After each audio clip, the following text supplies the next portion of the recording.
Pagsisimula po ng gawain dito sa dako ng Parkstone State. Salamat po, Ama, sa buhay ng bawat isa, sa mga idinako nyo sa dakong sambahang ito, sa pamamahay na ito. Basbasan nyo po ang bawat isa na maunawaan po ang mensahe na nanggagaling sa inyong salita. Tulungan nyo po kami sa gawain ito na kami po ay magkaroon ng pagpapalakasan sa bawat isa. Papalalahanan po na kailangan pong unahin ang inyong kaharian dito sa lupa. Tulungan niyo po kami at kami po ay magpapagamit lamang sa inyong kalooban. Ito po ang aming hiling at panalangin. Sa ngalan ni Jesus, Amen at Amen. Ito po ang sisimulan ko po sa pangangaral po ng salita ng Panginoon. O maaari po sa awitan muna. Ano po bang awit na natin? Sige po, pwede pong strum lang. Magkako po aawit. Pwede po yung sabay ako yung kay buti-buti po. Kung alam niyo po. Kay buti-buti mo, Panginoon, sa lahat ng oras, sa bawat araw. Ika'y laging tapat kung magmahal. Ang iyong ay mapagpawalang hanggan. Pinupuri, sinasamba kita, dakilang Diyos at Panginoon.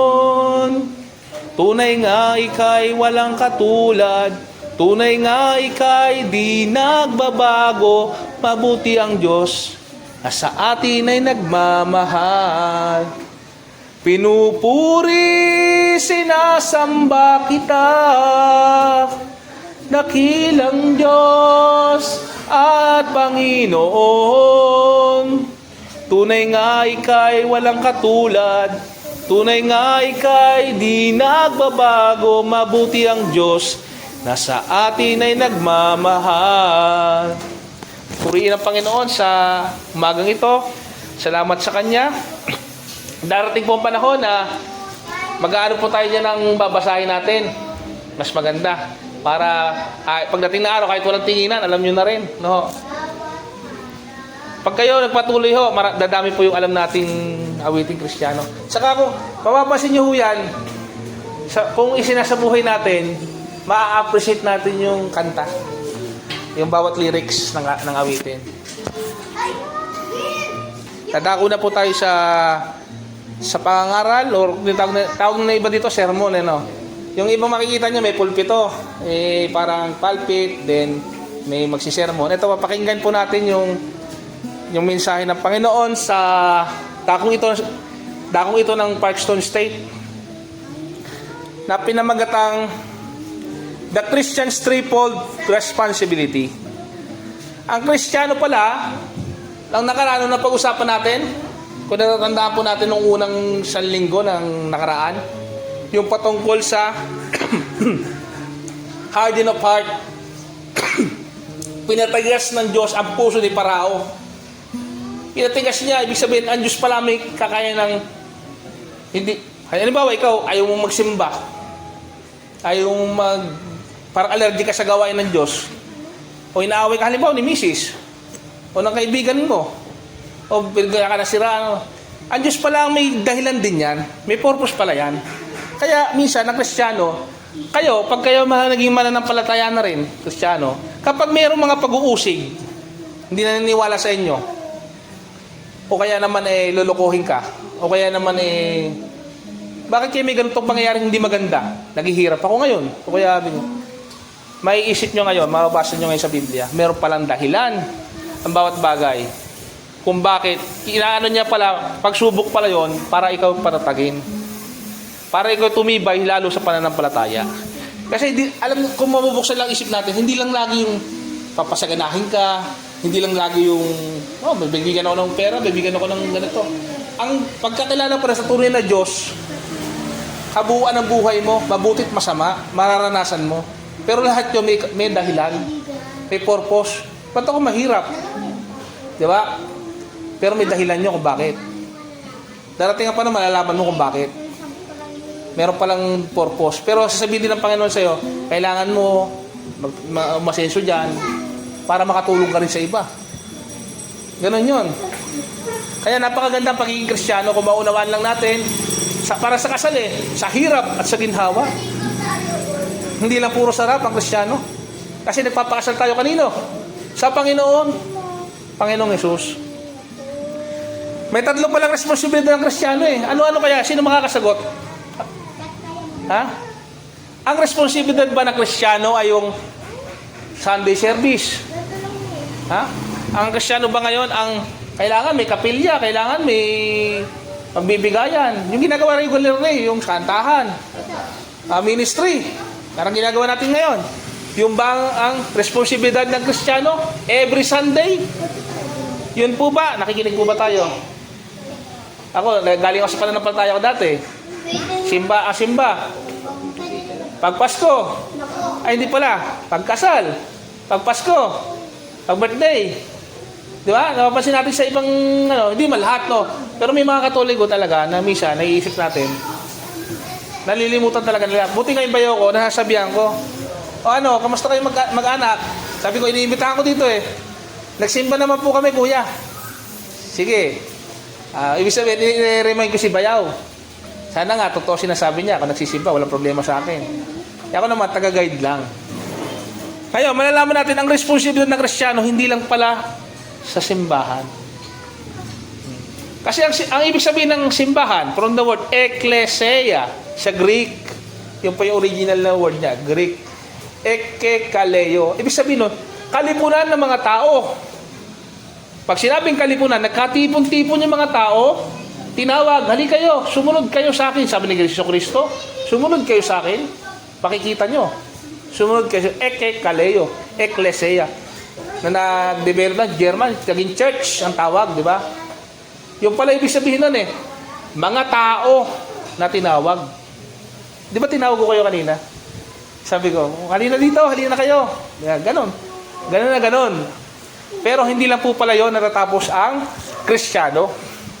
Dahil ang responsibilidad ng Kristiyano ay hindi natatapos sa simbahan. Dahil ikaw mismo ang simbahan. Hindi yung building. Unang-una, pamamahay. Home. Ikaw pala dapat, may responsibilidad ka sa bahay. Sabihin na iba, Kristiyano na ako, pababayaan ko na yung asawa ko, pababayaan ko na. Atin na lang akong gawain, pababayaan ko na yung Parang misinterpretation yata ng kasulatan nyo.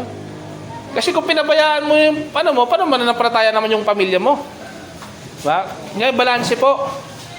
Kaya sinasabi ko kanina, tatay, maganda yung may gathering, pero dapat napaprioritize natin, may panahon pa rin sa gawain. Sabi, kung ayaw ng mga basta ka may mimili, makamundong kasiyahan o gawain ng Panginoon. O, pwede naman yun. Unahin mo yung gawain ng Panginoon, pero yung makamundong kasiyahan na yan, ibig sabihin ko sa mga mundo, mga birthday, mga okasyon, mga Pero, meron namang ibang panahon na ma-enjoy mo yan. Pero, mas priorities mo pa rin talaga yung gawain ng Panginoon. Nakukuha niyo po ba? Responsibilidad sa bahay, responsibilidad sa simbahan, yung pagdalo natin araw sa linggo-linggo. Ako po, hindi po ako every Sunday na talaga makikita nyo. Kaya kung may pagkakataon nyo ako makikita sa Sunday, gawa nga po ko sa gobyerno, talagang na yun sa Panginoon na napagbigyan ko talaga. Pero sabi ko nga, kahit wala ako, sana may magpatuloy every Sunday. Diba po? Sunod, responsibilidad mo sa otoridad. Kailangan po natin sumunod sa pamahalaan. Handaan natin, ha? Ang ating responsibilidad sa tahanan, sa simbahan, sa pamahalaan. Paano mo masasabing, baka Diyos ako, Kristiyano ako, pero bukang bibig mo, laban ako sa gobyerno. Laban ako. Kontra ako dyan. Wala namang masama sa kontra ka Kaya nga lang, bilang Kristiyano, malalim sa pananampalataya, maunawaan mo sana na parte yan na kapangyarihan ng Diyos. Masama't mabuti, kapangyarihan ng Diyos. Bakit? Yung pinag-uusapan sa Biblia, panahon ng Roman Empire, mamamatay tao ang mga sundalong Romano. Pag sinabi ng emperor, sambahin mo ako, hindi mo siya sinamba. patayin ka. Pinahirapan nga Christian nung una eh. Pero sinabi ng Romans chapter 3, igalang ang pamahalaan, sundin. Sabi ng abogadong saserdote kay Jesus, kaninong mukha ito? Kaninong mukha daw yung salapi? Sabi, Caesar daw, kay Caesar. Kasi sa kanila, Diyos, pagsamba sa Diyos-Diyosan yung may inukit. Ay, may inukit na mukha. Eh ngayon, tunay bang Diyos yun? Sabi ng mga abogadong pare.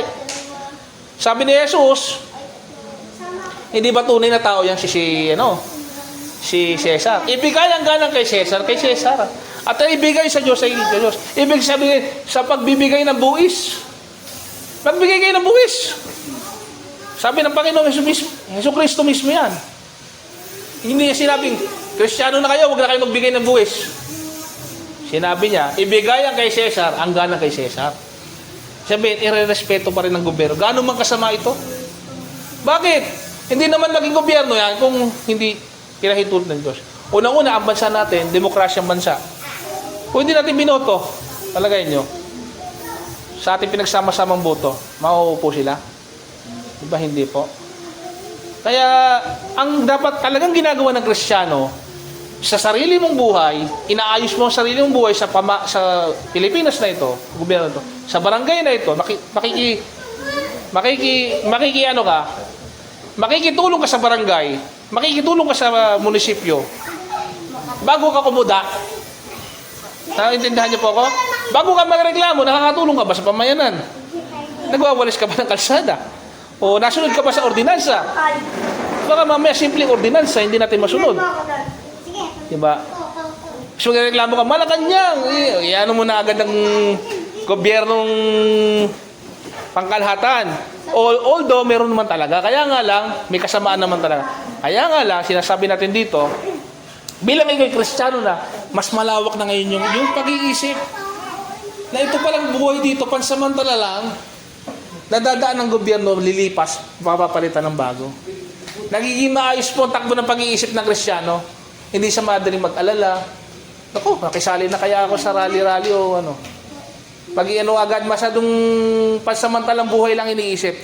Tandaan nyo, responsibilidad sa simbahan. Ganyan din sa simbahan, wala pinagkaiba. Sa bahay naman, problema sa ekonomiya. Naku, wala na tayong pambili bigas. Wala na tayong pambili ng mga, nag-worry ka na. Pero tandaan mo, nung mga nakarang araw, binuhay ka ng Diyos. Nakasurvive ka. Tapos ngayon lang, naghirap ka lang ngayon. Ang isip mo, ano ka na?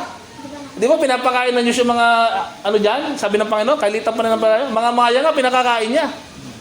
Yung mga ordinaryong, yung mga pulubi, wala kang bahay yun. Pero buhay.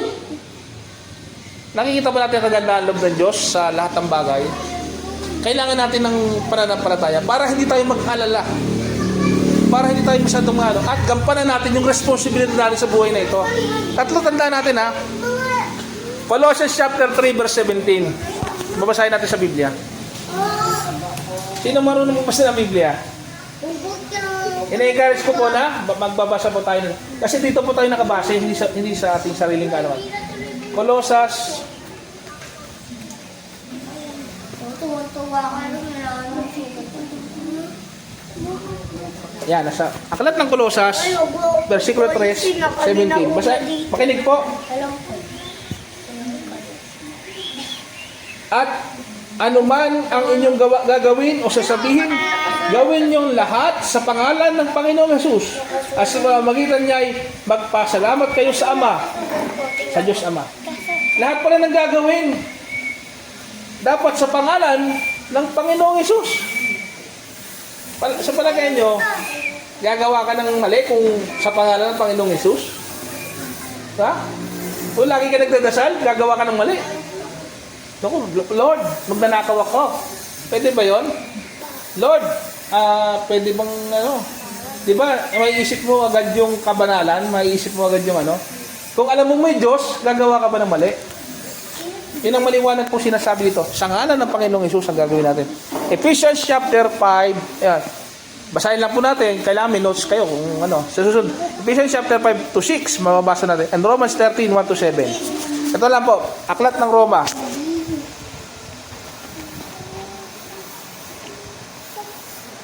Korinto Ito pong pag sinabi natin Roma, ano po yun? Lugar. Lugar na may mga Kristiyano. Kuya. Kuya.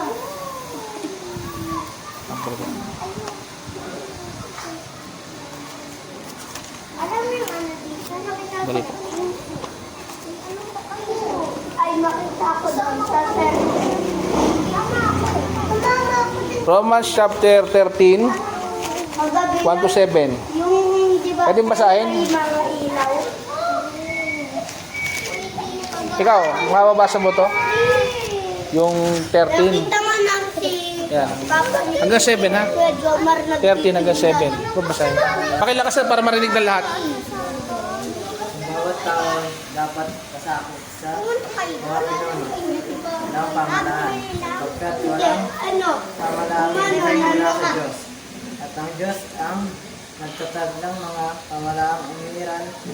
Kaya nga ang lumaban sa pamalaan ay Lumalaban.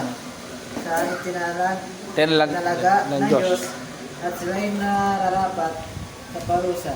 Ang mga pinuno ay hindi dapat katakutan ng taong gumagawa ng mabuti. Hmm. Ang mga gumagawa lamang ng masama ang dapat matakot. Kung ayaw mong matakot sa mga namumuno, gawa ka ng mabuti at pararangalan kanila. Sila ay mga lingkod ng Diyos Tama. para sa ikabubuti mo. Ngunit kung gumagawa ka ng masama, dapat kang matakot dahil sila ay may Next time po. kapangyarihang magparusa. Sila ay mga lingkod ng Diyos na nagpaparusa. Sa mga gumagawa ng masama, kaya nga dapat kayong kasakot sa kanila. Hindi lamang upang ito, hindi kayo maparusahan. Hindi alang-alang naman rin sa inyong buti. Yan din ang dahilan kung Yan. bakit kayo nagbabayad ng buwis. Buwis. Ang mga pinuno ng pamalaan ay mga lingkod. Tutuloy ko. Nasa dulo na ba kayo? Mga lingkod. Ito 7. Tutuloy ko po 7, no? Ng Diyos, ito ang kanilang tungkulin. Verse 7. Ibigay ninyo sa bawat isa ang nararapat sa kanya. Magbayad kayo ng dapat bayaran at magbigay kayo ng buwis sa dapat buwisan. Igalang ninyo ang dapat igalang at parangalan ninyo ang dapat parangalan. Dapat pala igalang mo, mayor mo. Barangay Kitanod, dapat mo pala igalang yun. Kapitan, dapat mo pala igalang yun. Share naman nagkungurakot. Halimbawa lang ha, igalang mo pa rin. Nakasasaad sa alulatan. Bahala na ang Panginoong Diyos. Pero ibigay mo, hinalal yan eh. Bahala na ang Panginoon Diyos sa panalangin natin. At siya magbibigay ng hustisya. Pero nakasaad dito kasi, lingkod din sila ng Diyos. Akala nyo ba ang lingkod ng Diyos yung nakaganito lang? Yung pare, o pastor. Akala nyo ba ang lingkod ng Diyos yung nagsisimba? Lahat tayo lingkod ng Diyos sa ayaw man natin o hindi. Mabuti man tayo o masama. Dahil tayo gumagalaw sa kanyang kalooban. Kung ginusto ng Diyos na maging presidente isang tao, di pa sinisilang yan. Nakaano na yan, nakatadhana na yan.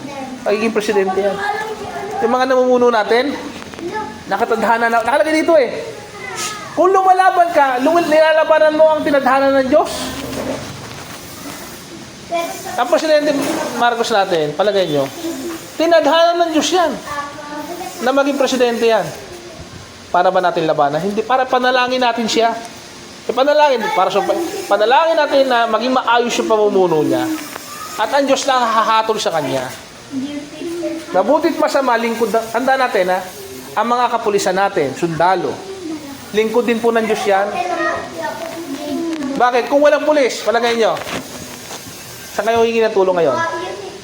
Nang-rape? Ninakawan? Tatawag ba kayo kung kanina? Tatawag kayo sa otoridad. Pulis. Ha? Pag may gera, sundalo. Pag may sunog, bumbero. Tatawag ba kayo sa kung sinong tambay? Kung sinong nahalal po dun sa ngayon, suporta nyo kailangan. Susuportahan nyo ngayon. Sir, tubig. Sir, Sir, kailangan namin ng ganito, ganyan. Kung ang taong bayan dapat supportive sa namumuno, pag ginawa nyo, mapiplis ang God doon. Pero kung yung mga yan, gumawa ng, sabihin nating, kurakot, o hindi tapat sa tungkulin, sila naman ngayon ang mananagot sa Diyos. Ha? Kaya dito sa pag-aaral natin ng Biblia, ginagawa po natin may kaayusan. Ang Kristiyano po nagiging maayos sa pag-iisip. Hindi po nagiging bias sa politika. Yung gaya na iba nakakita ko, nagiging bias sila sa politik po. Hebrews chapter 10, 24 to 25. Kaya nyo lang po, mga bata. Ganyan talaga mga bata. Pero para mas may kaayusan, magkakaroon sila ng sarili nilang kwarto. Doon sila may magtuturo po doon. Mga pang-Biblia din po ituturo. Kasi nga po, mga bata po sila eh. Ganun talaga yung mga yan. Ito po, Hebrews 10.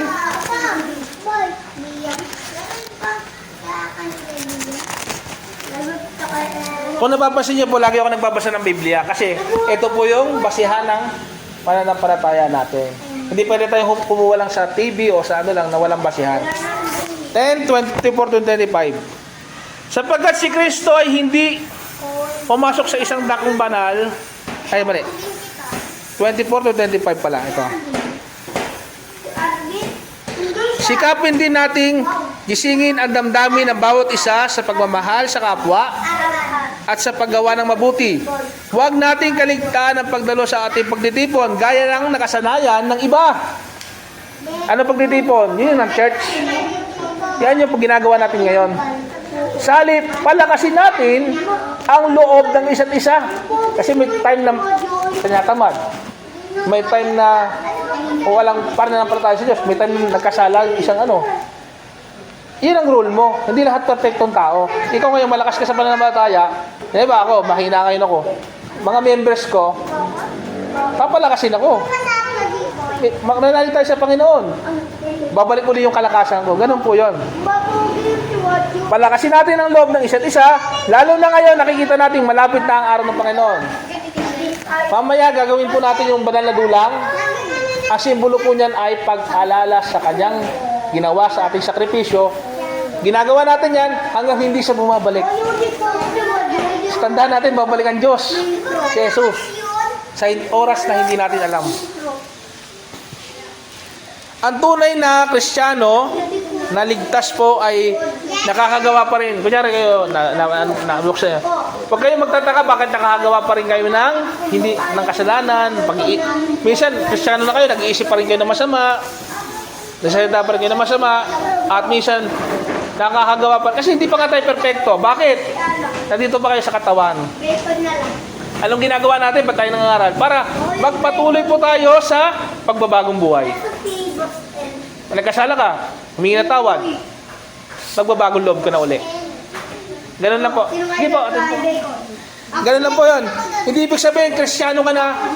Tandaan natin, ang mga banal sa Biblia, mga santo dito sa Biblia, nagkakasala din po. Si David, si Solomon, yung mga apostol, maniwala kayo si David, ang daming asawa nito eh. Si Solomon, pero hindi natin partularan yung mali ha. So, ang ngayon natin doon, mga tao din kasi sila. Si Moses na mutik na sambahin eh. Buti, nangyari kay Moses, nagkasala eh. Nainis si Moses, hinampas ng yung bato, nagdagan ng tubig. Ayun, nakasalanan ni Moses, loss of temper. Kaya lahat ng tao may kahinaan, may kanya-kanyang, paring ngayon dito, control natin ugali natin. Pagdating sa bahay, yung nalabas na yung ugali natin talagang natural. Di ba? Kaya nga tayo para dito napapractice natin, dadalhin natin hanggang bahay.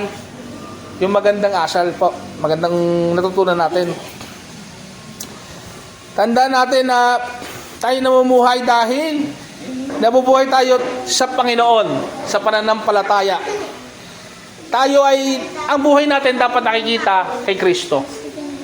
Ba't ka ba nabubuhay? Sabi ng Nescafe, di ba? Bakit ka bumabangon? Ha? Bakit tayo bumabangon? Sabi ng Nescafe. Para ba sa trabaho? Ako bumabangon, trabaho minsan eh. Bumabangon sa pamilya. Di ba maganda yan pag may ginagawa ka, may inspirasyon ka, di ba? Katrabaho ko para sa mga anak ko. Para sa mahal kong asawa. Para sa kinabukasan, para makapagpatayo. Gaya, nagpapatayo ng bahay. Para merong nag-iipon. Para may pang-birthday, ganyan. Pero tayo, bilang Kristiyano, meron tayong purpose. Ang purpose natin, ang Panginoong Hesus. Lagi nyo iniisip, ang sentro ng buhay natin, ang Panginoong Hesus. Bakit? Pag ginawa nyo sentro ang Panginoong Hesus, magiging maayos po lahat. Financial, mga anak nyo, pag-asawa nyo, relasyon nyo mag-asawa, relasyon mo sa kapitbahay, pati nga kaaway eh. Maayos eh. Dati kang matalim, yung masama ugali mo, mababago po ng Panginoon yan. Sabi ni Paul sa Colossians 3:17, and whosoever ye do in word or deed, do all in the name of the Lord Jesus. Give thanks to God, the Father, by Him. Sabi ni Apostol Pablo, gawin nyo lagi sa pangalan ng Panginoong Hesus. Ang gaya na sinabi ko kanina, hindi lang sa simbahan, hindi lamang sa trabaho, hindi lang sa gobyerno, sa pamamahay din. Nagsisimula sa bahay. Tayo, bilang ama ng pamilya, bilang nanay, bilang mga anak. Di ba sabi, babasahin ko mamaya, yung turo ng mga apostol sa kung paano tayo magtratuhan sa isa't isa, ha? Today, we look forward to, tatlo ha, gobyerno, simbahan, pamamahay. Sumusunod tayo sa, pag nakita ng employer mo, sumusunod ka. Anong mangyayari sa'yo? Mapapromote ka, di ba? Gaganda sa salary mo, tataas sa sweldo mo, tama ba?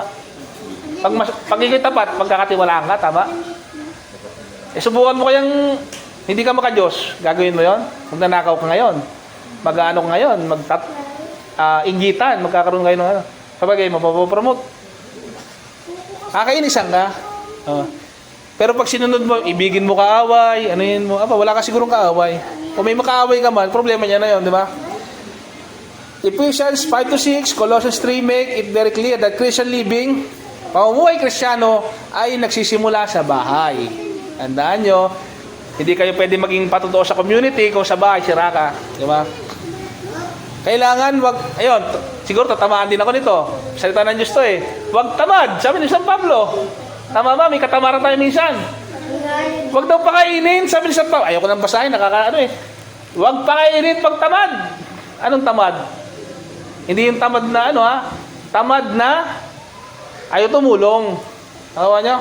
Nahihirapan na yung nasa ayaw tumulong, Pero tayo talaga may katamaran, minsan pagod sa trabaho, pag-uwi ng bahay, hindi na makahugas ng pinggan. Pero nasa pag-uusap yung mag-asawa yan. Pag hindi kasi maunawa na asawa mo na pagod ka, hindi niya, kagaya ito ni Mrs. In-encourage ko. Kahit anong mangyari, magsimba tayo. Parang siyempre, napapagod din siya. Naunawaan ko naman, kaya nga lang, sa loob-loob ko. Ako rin kasi may kasalanan minsan eh. Hindi ko kaya kasing tuwangan. Kaya magkatuwang kasi, magkatulong kasi yan. Hindi pwedeng ikaw lang, siya lang yung nahihirapan. Para sabay kayo, hindi pwede, ako nagtatrabaho.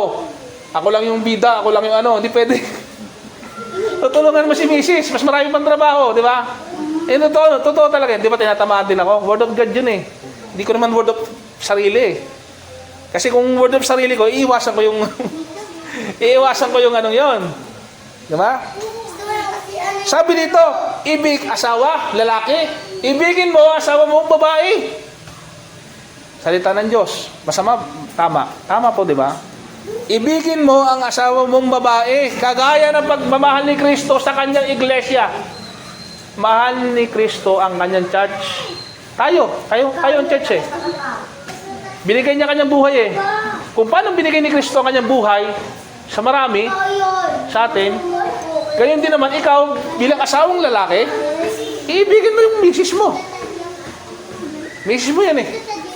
Hindi yung magka-problema kayo, nako, hahanap ako ng ibang bahay dyan. Alam mo yung ibig sabihin, yung panandalian, mga bagay na hindi maganda sa lalaki. Pero ito, sinasabi nga na salita ng Diyos, tatamaan talaga tayo. Masakit, pero talagang word of God to.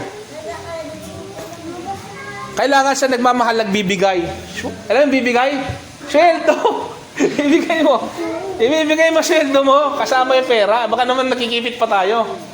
Ha? Pero siyempre, sa pag-uusap niya naman ni Mrs., kailangan may budget tayo. Kailangan, ang buong sweldo ko, makontento tayo, aabot dapat tayo sa target. Siyempre, may kanya-kanya luho yan eh. Damit, pag-uusapan nyo. Baka naman, pag nangyayari kasi dyan, pag yung nakukulangin, pag hindi binadget, di ba? Nangyayari talaga yan, totoo yan. Kailangan ng isang miyembro ng simbahan, ang asawang babae, sorry misis ang asawang babae masunurin. Siyempre, advantage mo na kung Kristiyano yung lalaki. Kasi ang gagawin ng lalaki, sumusunod naman kay Kristo. Gagawin nun, puro tama. Paano naman yung hindi Kristiyano? Yung nagiinom, naglalasing, susundin ba? Sabi dito sa Panginoon. Sa Panginoon, susundin mo sa Panginoon. Ngayon, kung hindi na maganda ginagawa ni Mister, inaabuso ka na. Alam nyo na yun, bawal sa batas. Inaabuso. Minumura ka. Alam nyo, Kaya napakalaga, nagbabasa kayo parehas ng salita ng Diyos. Mapapalalahanan kayo. Maaabuso ngayon yung pagmamahal ng babae. Kaya kayo bilang mga misis, para maging makilala din nila si Kristo, maging masunurin kayo. Susundin niyo siya, pero yung mali, huwag niyo susundin. Pero yung tama naman na, kahit hindi Kristiyano, pero tama, susundin niyo. Kaya pagluto, di ba tama naman pagluto? Magplantsa, tama naman talaga magplantsa. Alagaan ng anak, di ba tama naman talaga yon? Kasi po, napapasok na tayo ng mga maling aral, yung tinatawag na feminism, na babae daw dapat independent, na babae daw dapat may sarili na, ang nangyayari tuloy, wala nang respect minsan sa asawang lalaki. Tandaan natin, ang asawang lalaki, pangulo mo yan.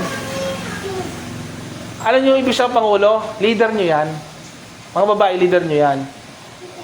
Kasi makikita ng mga anak nyo, yung mga bata, na sila daddy, mami, nag-aaway. Di ba? Makikita ng mga bata, nag-aaway, si mami at daddy.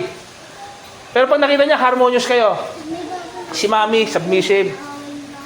Si daddy, minamahal si, nakalagay sa Bible po eh. I think, napakagandang pamilya. Yung mga bata, kasi mga bata, ay sabihin mo, huwag mong gawin yan, huwag mong gawin, matigas ulo ng bata eh.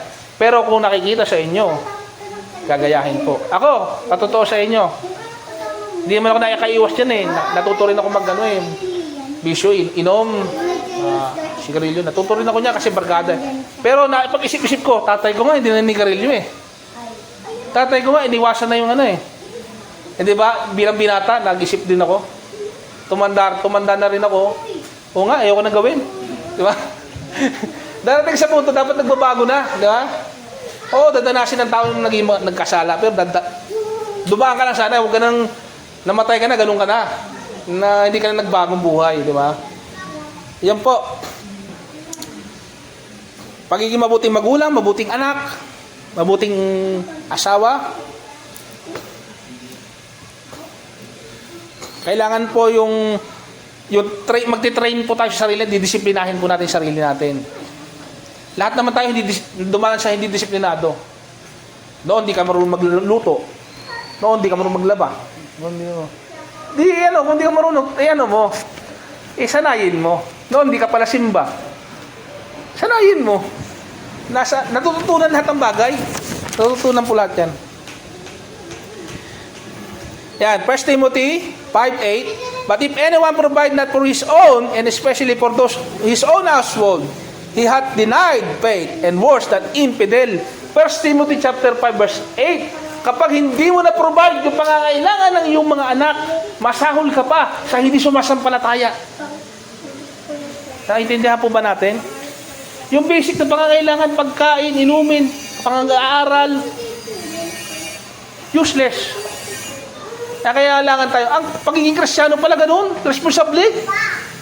Hindi pala yung faith, yung yung sabihin pray, o Kailangan pala walk the talk, talagang gumagawa ka, nagtatrabaho ka rin, na talagang binubuhay mo rin yung pamilya mo. Kasama na rin yung pag-ministeryo mo. Yung ginagawa ko ngayon, sana tularan natin. Kasi tinularan ko lang din yung nauna sa akin eh. Yung mga apostol, nagtatrabaho po to. San Pablo, sa Biblia. Nagagawa ng tent. Noong unang panahon, yun ang trabaho niya. Si Simon Pedro, nangingisda. Sila, karpentero po. May mga trabaho po ito. Hindi sila nabuhay na umaasa lang. Pero ibang klase naman yung nga 12, iniwan nila lahat kasi. Kasi 3 taon lang naman ang Panginoong Hesus sa ministeryo. Papako na sa krus. Kaya nag-focus na sila sa ano. Pero later on, ang mga Kristiyano, nagtrabaho din po. Bihin sa nagtrabaho, naging responsable ho. Hindi nila iniwan yung asawa, hindi nila iniwan yung ano. Ang nangyari lang ho, mas priority nila. In short, dinala nila. So sabi kay San Pablo, sumampalataya ka, pati ang iyong sambahayan maliligtas. Sabihin, huwag kang makasarili, pati sila, dalhin mo sa pananampalataya. Paano? Halimbawa mo, buhay mo, susunod sila sa'yo. Ganun po ha, tayo din sa community. Baka naman tayo nag-Bible study dito, o nagkakaroon ng ministry, makikita nila tayo dyan, mapanglamang tayo sa kapwa, o ano, hindi po tayo magandang witness. Kailangan, narinig natin itong aral ng Diyos. Nagiging mabuting tao na tayo dyan sa paligid natin dyan. Magiging masunurin na tayo sa batas. Ngayon, isa-summarize po natin. Tayong mga Kristiyano, huwag tayong magiging makakalimutin. Palalahanan, ay nakakalimot ka na Brad. Hindi tayo mapanghusga. Naku, ikaw, masama kang mister. Naku, ikaw, masama kang anak. Hindi po. Pag tayo nakita natin nakakalimot, kapatid, yung sa maayos na paraan, kapatid, di ba? Kaya ang kapatid, papalalahanan mo ngayon. Yun ang silbi ng church. Yun po silbi ng kapatiran. Aginang, kunyari, kapsis, nag-uusap kayo sa buhay, hindi yung chichismisin mo, masama yung chichismis mo. Ayun, kung Kristiyana ka, alam mo, ako ganito, nagkakaroon kayo ng magandang bonding. Hindi yung chismis na sisiraan mo yung iba. Yun ang iano natin. Hindi tayo makamundo ha. Tanda natin, makalangit tayo. Saka tayo, hindi tayo humble. Lagi tayong mababang puso. Marespeto tayo sa iba. Lagi tayong mapanalanginin sa mga leader natin. Sa katandaan nyo, itong Biblia, huwag nyo kakalimutan. Tayo, nakalimutan ko yung Biblia, bibigay sa susunod na lang po. May kung mali Biblia. Sana yung Biblia, kung magkaroon kayo ng sariling kopya ng banal na kasulatan, mababasa nyo. Araw-araw po. Saka araw-araw po prayer. Ako minsan ay amin ko, may pagkakataon talaga. Kasi, tanda ko na kasi Bible, pero iba pa rin yung talaga nagbabasa ka. Huwag kang masabi, mayabang ka na eh. Dami mo na kasing alam eh. Pero, humble ka pa rin. Basahin mo pa rin.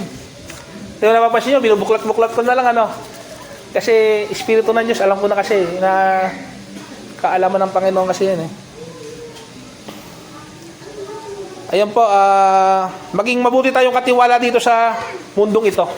Ang Kristiyano, hindi lang sa simbahan, sa lahat po. Ang Kristiyano, pamumuhay po yan. Tandaan nyo Kristiyanong Pilipino ka, Kristiyanong asawa ka, Kristiyanong katrabaho ka, Kristiyanong sisimbahan ka. Ibig sabihin, buhay mo Kristiyano. Ano ang Kristiyano? Kamukha mo si Kristo. Kahawig mo si Kristo. At yun po yung ating pag-aaral ngayon na sa biyaya ng Panginoon na pagsalu-saluhan natin na sermon. Na ang Kristiyano, tandaan natin, Kristiyano sa bahay, Kristiyano sa authority, Kristiyano sa simbahan. Huwag natin kakalimutan yon. Kailangan balanse. Hindi pwedeng nakalimutan mo naman ng church. O nakalimutan mo naman ng gobyerno. Nakalimutan mo naman ng ano. Di ba? Pag nangyari kaya yon, mabuti kaya magiging bansa Pilipinas. Pag lahat naging Kristiyano tunay, mabuti po, magiging mabuti. Tingin ko magiging mabuti po. Ngayon po, dadako po tayo sa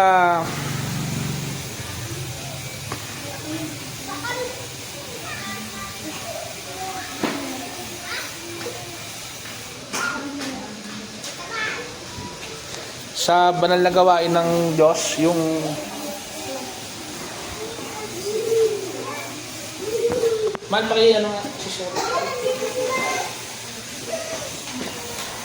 Tama, netang na banal na bilang.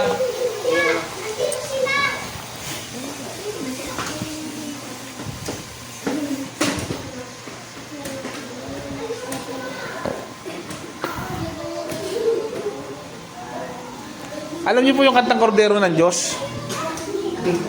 Hindi niyo naalala? Sandali po ah. Kasi related po yung awit na yun eh. Kaya po pinaprepare lang po na po.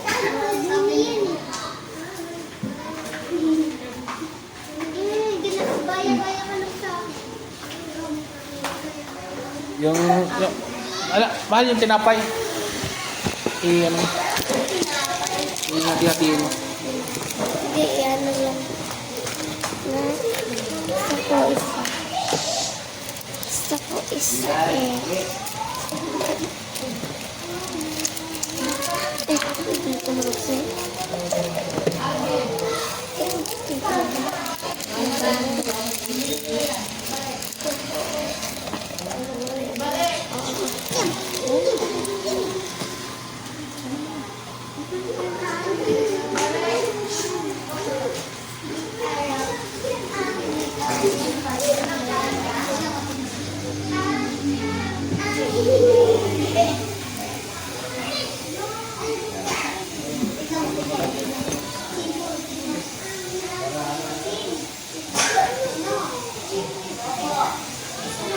Ayun po yung manalangin sa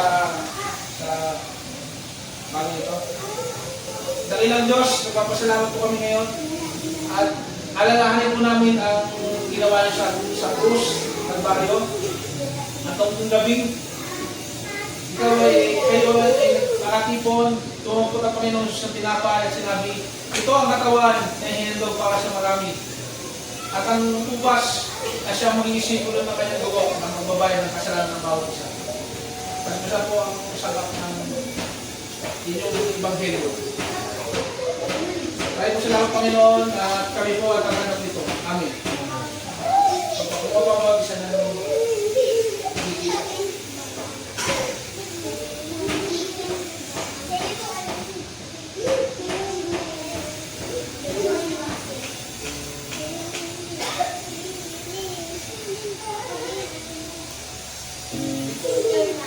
Mga bata, ay hindi na, mga bata, mga may edad lang na.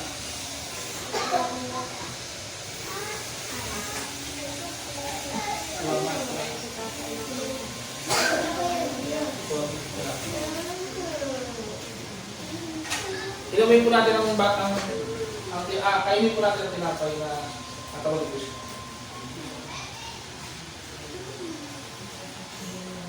Inumin po natin ang saro ng bagong tiba.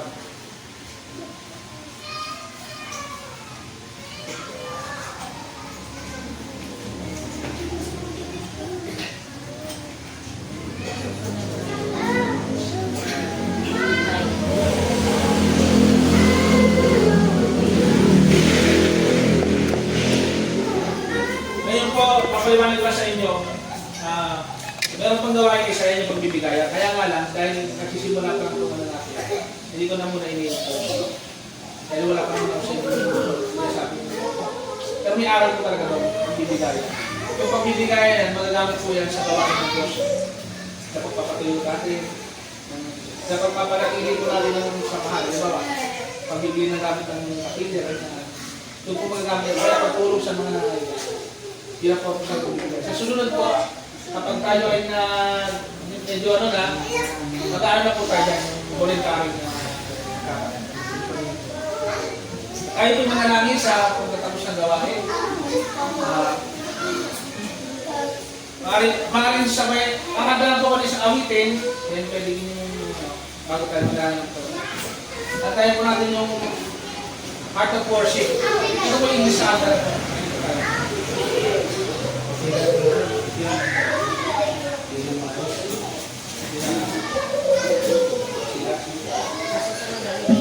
Kita-kita po sa bahay. Antayin po natin. When the music fades, all that strips away. When it simply comes, longing just to bring something that's good. I'll bring you more than a song, for a song in itself. It's not that you have it wide. You search much deeper within to the way things happen. You're looking into my heart. I'm coming back to the heart of worship, and it's all about you. It's all about you, Jesus. I'm sorry, Lord, for the things I made, for it's all about you. It's all about you, Jesus. Ay, tumayo po kayo. Pakinggan po natin si tatay sa closing prayer. Sa yung happy prayer sa ating closing. Ay ito yung dasal sa patulungan ng ating kalikain sa Panginoon Diyos. Ngayon tama sa anak. Amen. Diyos Ama, kami kami po ay nagpapasalamat sa pagtatapos ng aming hiling sa inyong Panginoon na sana sa bawat isa sa amin ay nakakaroon ng kapatunguhan sa aming pangarap sa buhay habang kami sumasandi sa kalooban mo. Kaya Diyos Ama, sa mga oras ito, igabay mo po sa amin kaya na maintindihan sa bawat isa ang pangarap ng aming pastor sa oras na ito at sa araw na ito. Amen. Mga kapatid, pagpalain tayo ng Panginoon, humayo tayo ng taglay ang pagpapala ng Panginoon. Maraming po salamat sa umagang ito. Sa muli po, nawa po yung makasama po namin kayo ulit. At nawa maging masaya po tayo. Lalago po itong gawain na ito. Mga pamilya po natin, magkakasama, maging masaya po tayo. Pero ang ano natin talaga sa Panginoon, yun po ang ating purpose. Kaya tayo magkakasama sa natin. Tandaan natin, Panginoon Jesus, ang una nagmahal sa atin. Nawa po na natanggap po natin yung aral natin sa araw na ito. Kumayo po tayo. Kaya po salamat sa kapatid. Kaya po salamat. Mata tayo.